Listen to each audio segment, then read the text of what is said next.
has very much a father-son relationship with his 27-year-old Finnish star. Bernie Ecclestone, the driving force behind the Formula One World Championship.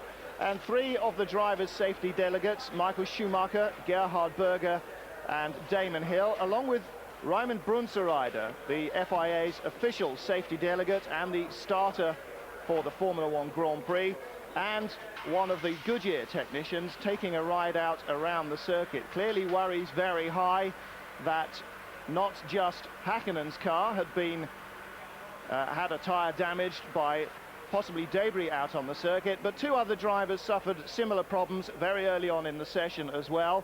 They were Pedro Lamy in his Minardi and British driver Johnny Herbert in the Benetton.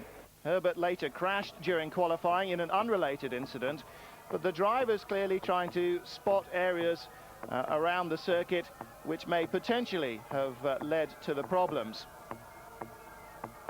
Initial interest around the curb cam mounted at the first chicane at the end of the starting straight, but that unlikely to have been the cause certainly of Hakkinen's problem.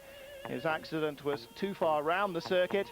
The McLaren telemetry says the deflation on the tyre was almost instantaneous, and Hakkinnen found himself as he turned into the 110-mile-an-hour fourth gear right-hander that links the two fastest parts of the circuit, the Jones and Brabham straights, very much a passenger. This is the area, as the car arrives now at the curb, where Hakkinnen emerged backwards.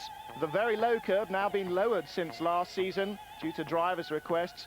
Still enough to bring the car 2 or 3 inches off the deck, and at the speeds that he was going, that is quite enough to lift the car up. The single rows of tyres there protecting the barrier, the white tyres, the replacements that allowed the session to continue, the area of the impact of the McLaren. And the main problem with the McLaren was that it did go in sideways, having done almost a 360-degree spin, barely touched the ground between the